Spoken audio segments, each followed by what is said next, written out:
The management of Edo Specialist Hospital in Benin City have commended the Governor of Edo State, Senator Monday Okpebholo, for his crucial role in the advancement of healthcare in the state during a press briefing held in commemoration of the 7th anniversary of the institution. Speaking during the exercise, the Chief Medical Director, Dr. Anthony Enibokun Njoku, praised Governor Okpebholo and his team for the administration's commitment to promoting primary and tertiary healthcare, especially in the investment in facilities and equipment to strengthen the state's health sector.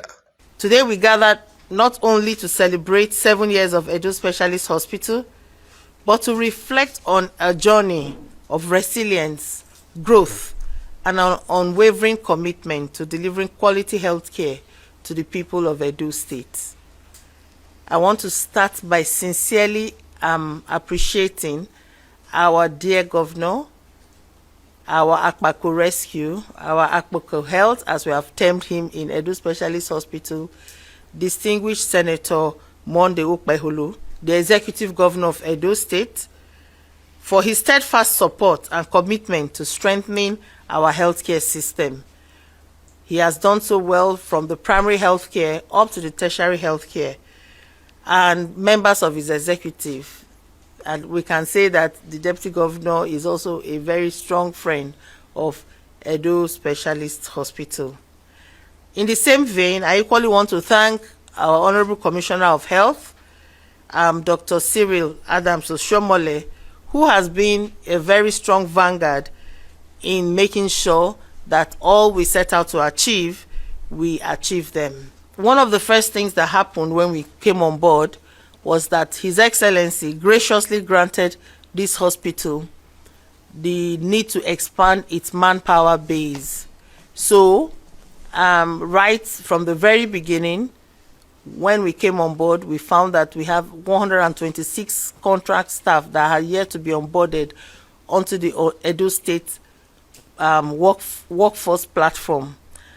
And His Excellency graciously granted that to us, and we're able to onboard all of them, all the contract staff. And not only that, we also did a gap analysis and realized that we needed a lot more staff. His Excellency also granted us the capacity, the ability to be able to employ doctors, nurses, allied health workers, and today we have them. Dr. Njoku also recounted strides made by the institution in areas of expansion, staff recruitment, training accreditation programs, subsequent partnership with Mudiamen University for medical collaboration for students, and the announcement of the provision of vitro-fertilization equipment by Governor Okpebholo in a bid to expand access to reproductive health care under the SHINE agenda. Permit me to announce to you that the couples in Edo State will soon start smiling, or should start smiling already, because the government of the day has procured IVF equipment for us, and so we can start to the process of assisted reproduction. So in the reproductive health, we can say that a lot of our couples who hitherto find it difficult to have their own babies, we can have them solved. Now, if we combine our accreditation with even these equipments that have been procured for us, you can say that a lot will be achieved with all of this. Now, we also had, when we came in, we also had some ailing equipments that needed to be revamped. One of it, I'm sure my dear MLS will be smiling now, is that we had to get some laboratory equipment, particularly a chemistry analyzer, because a big one, because the volume here is high. We also had increases in the number of patients who access this facility, and we needed to also expand the scope of our services. And in doing all of that, we were able to get some equipment like the IVF equipment, even our laundry. You can see when you come in here, one of the things that greets you is how clean the place is.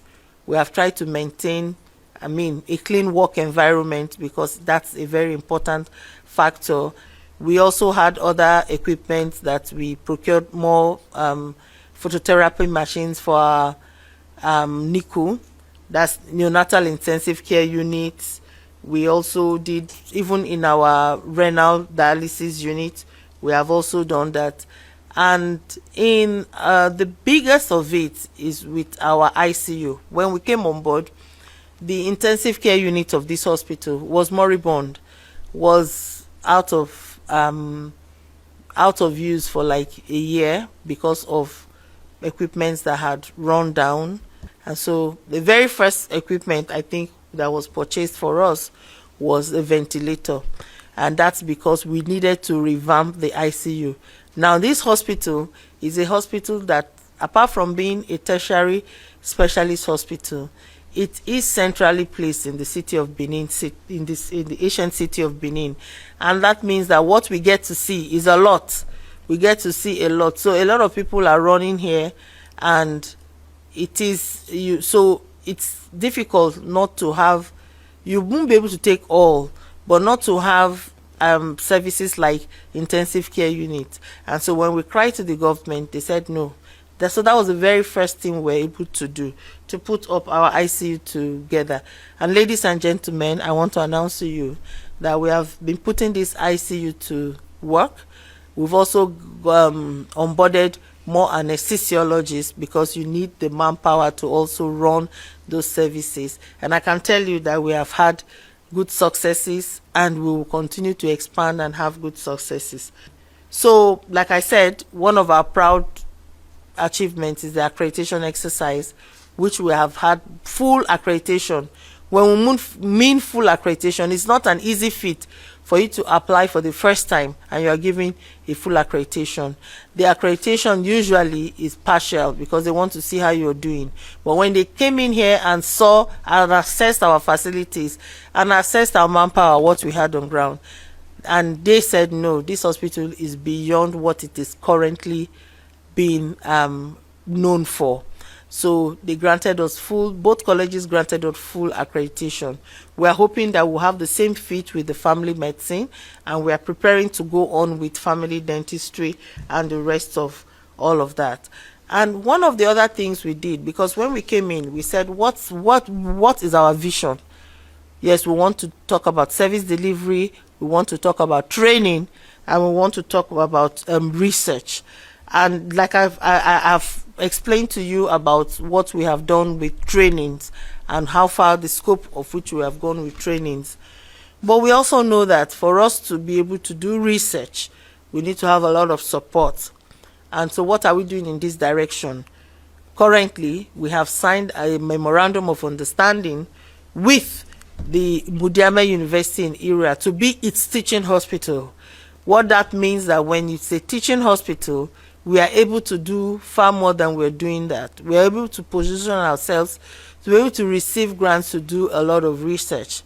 Now, we didn't just pick Mudiame University because a lot of universities have been approaching us, being the best bride in the market. So they've been approaching us for such partnership. We chose Mudiame University because it aligns with our vision too, because they seem to have a flair and a big capacity to expand research, and we felt that collaborating with them is going to bring that to bear.